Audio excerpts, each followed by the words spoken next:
ಪ್ರತ್ಯೇಕ ಸೌಲಭ್ಯ ಕಲ್ಪಿಸುವಂತೆ ದಲಿತ ಕುಟುಂಬಗಳಿಂದ ತಹಶೀಲ್ದಾರರಿಗೆ ಮನವಿ. ಮುಂಡರ್ಗಿ ತಾಲೂಕಿನ ಚಿಕ್ಕವಟ್ಟಡಿ ಗ್ರಾಮದಲ್ಲಿ ಡಾಕ್ಟರ್ ಬಿಆರ್ ಅಂಬೇಡ್ಕರ್ ಕಾಲೋನಿಯಲ್ಲಿ ಸುಮಾರು 150 ದಲಿತ ಜನಾಂಗದ ಕುಟುಂಬಗಳು ವಾಸವಾಗಿದ್ದು, ಇತ್ತೀಚೆಗೆ ದಿನಾಂಕ 23/3/2026 ರಂದು ಗ್ರಾಮದಲ್ಲಿ ನಡೆದ ಸವರ್ಣೀಯರು ಮತ್ತು ಮಾದಿಗ ಸಮುದಾಯದವರ ನಡುವೆ ನಡೆದ ಜಾತಿ ವೈಷಮ್ಯದ ಘಟನೆ ಹಿನ್ನೆಲೆ ಮಾದಿಗ ಸಮುದಾಯದ ಮಹಿಳೆಯರ ಮಕ್ಕಳು ಸೇರಿ ಎಲ್ಲರೂ ಭಯಭೀತರಾಗಿರುವ ಕಾರಣ ದಲಿತ ಸಮುದಾಯದ ಕಾಲೋನಿಗೆ ಪ್ರತ್ಯೇಕ ಸಾರ್ವಜನಿಕ ಶೌಚಾಲಯ, ನ್ಯಾಯಬೆಲೆ ಅಂಗಡಿ ಸೇರಿದಂತೆ ವಿವಿಧ ಸೌಕರ್ಯ ಕಲ್ಪಿಸುವಂತೆ ಮನವಿ ಮಾಡಿಕೊಳ್ಳಲಾಯಿತು. ಚಿಕ್ಕವಟ್ಟಡಿ ಗ್ರಾಮ ಪಂಚಾಯಿತಿ ವ್ಯಾಪ್ತಿಯಲ್ಲಿ ಬರುವ ನರೇಗಾ ಯೋಜನೆಯಡಿ ಮಾದಿಗ ಸಮುದಾಯದವರಿಗೆ ನಿರಂತರ ಕೆಲಸ ನೀಡುವ ಮೂಲಕ ಬದುಕಿನ ಬುತ್ತಿಗೆ ಅವಕಾಶ ಕಲ್ಪಿಸಿಕೊಡುವುದು. ದಿನಾಂಕ 23/3/2026 ರಂದು ನಡೆದ ಸವರ್ಣೀಯರು ಮತ್ತು ಮಾದಿಗ ಸಮುದಾಯದ ನಡುವೆ ನಡೆದ ಗಲಾಟೆಯಲ್ಲಿ ಗಾಯಾಳುಗಳಾಗಿ ಆಸ್ಪತ್ರೆಯಲ್ಲಿ ಚಿಕಿತ್ಸೆಗೊಳಪಟ್ಟವರಿಗೆ ತಕ್ಷಣವೇ ಸೂಕ್ತ ಪರಿಹಾರ ಕಲ್ಪಿಸಿಕೊಡುವುದು.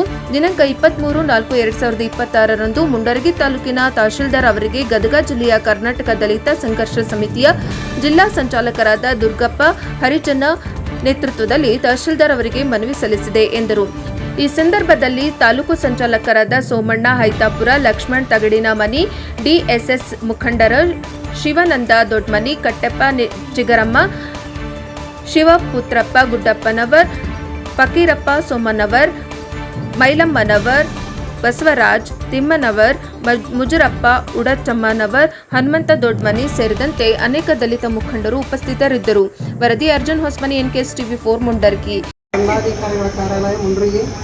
ವಿಷಯ: ಗದಗ ಜಿಲ್ಲೆ ಮುಂಡ್ರಿಗಿ ತಾಲೂಕು ಚಿಕ್ಕೋಡಟ್ಟಿ ಗ್ರಾಮದ ದಲಿತ ಮಾದಿಗ ಸಮುದಾಯಕ್ಕೆ ನ್ಯಾಯಬೆಲೆ ಮತ್ತು ಸಾಮೂಹಿಕ ಶೌಚಾಲಯ ಮೂಲಭೂತ ಸೌಕರ್ಯ ಒದಗಿಸಿಕೊಡುವ ವಿನಂತಿಯಲ್ಲಿ ಮಾನ್ಯರೇ, ಮೇಲ್ಕಾಣಿಸಿದ ವಿಷಯಕ್ಕೆ ಸಂಬಂಧಿಸಿದಂತೆ ಚಿಕ್ಕವಟ್ಟಟ್ಟಿ ಗ್ರಾಮದ ಡಾಕ್ಟರ್ ಬಿಆರ್ ಅಂಬೇಡ್ಕರ್ ಕಾಲೋನಿಯಲ್ಲಿ 150 ಪಡಿತರ ಚೀಟಿಗಳನ್ನು ಹೊಂದಿದ್ದು, ಅದಕ್ಕಾಗಿ ನಮಗೆ ಪ್ರತ್ಯೇಕವಾಗಿ ನ್ಯಾಯಬೆಲೆ ಅಂಗಡಿ ಮಂಜೂರು ಮಾಡಿ ಕೊಡಬೇಕು ಮತ್ತು ತಮ್ಮಲ್ಲಿ ಕೇಳಿಕೊಳ್ಳುವುದೇನೆಂದರೆ, ದಿನಾಂಕ 23/3/2026 ರಂದು ಸವರ್ಣೀಯರಿಗೂ ಮತ್ತು ಮಾದಿಗ ಜನಾಂಗದವರಿಗೂ ಜಗಳ ಆಗಿರುವುದರಿಂದ ದಲಿತ ಸಮುದಾಯದ ಮಾದಿಗ ಜನಾಂಗವು ಭಯಭೀತಿಯಲ್ಲಿ ಇರುವುದರಿಂದ ಸವರ್ಣೀಯರ ಜೀವ ಬೆದರಿಕೆ ಹಾಕಿರುವುದರಿಂದ ನಮ್ಮ ಚಿಕ್ಕೋಡಟ್ಟಿ ಗ್ರಾಮದ ಮಾದಿಗ ಕಾಲೋನಿಗೆ ನ್ಯಾಯಬೆಲೆ ಅಂಗಡಿಯನ್ನು ಮಂಜೂರು ಮಾಡಬೇಕೆಂದು ಹಾಗೂ ಗ್ರಾಮ ಪಂಚಾಯಿತಿ ವ್ಯಾಪ್ತಿಗೆ ಬರುವ ನರೇಗಾ ಯೋಜನೆಯಡಿ ನಮ್ಮ ಮಾದಿಗ ಸಮುದಾಯಕ್ಕೆ ನಿರಂತರ ಕೆಲಸ ಕೊಡಬೇಕೆಂದು ಹಾಗೂ ಮೂಲಭೂತ ಸೌಕರ್ಯಗಳನ್ನು ಒದಗಿಸಬೇಕೆಂದು, ಅದರ ಜೊತೆಗೆ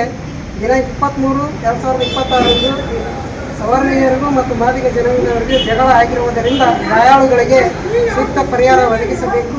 ಪರಿಹಾರ ಒದಗಿಸುವ ಕೆಲಸವನ್ನು ಸಮರ್ಪಕವಾಗಿ ಒದಗಿಸಬೇಕು. ಅತಿ ಶೀಘ್ರದಲ್ಲಿ ನ್ಯಾಯಬೆಲೆ ಅಂಗಡಿ ಮಂಜೂರು ಮಾಡಬೇಕು. ಹಾಗೆಯೇ ನಮ್ಮ ಸಮುದಾಯದ ಮಾದಿಗ ಮಹಿಳೆಯರಿಗೆ ಬಯಲು ಬಹಿರ್ದೇಶಿಸಲು ಸಾಮೂಹಿಕ ಮಹಿಳಾ ಶೌಚಾಲಯವನ್ನು ಮಂಜೂರು ಮಾಡಿಕೊಡದೇ ಇದ್ದಲ್ಲಿ ಕರ್ನಾಟಕ ದಲಿತ ಸಂಘರ್ಷ ಸಮಿತಿ ಉಗ್ರ ಹೋರಾಟ ಹಮ್ಮಿಕೊಳ್ಳಲಾಗುವುದು ಎಂದು ತಮ್ಮಲ್ಲಿ ವಿನಮ್ರ ವಿನಂತಿ.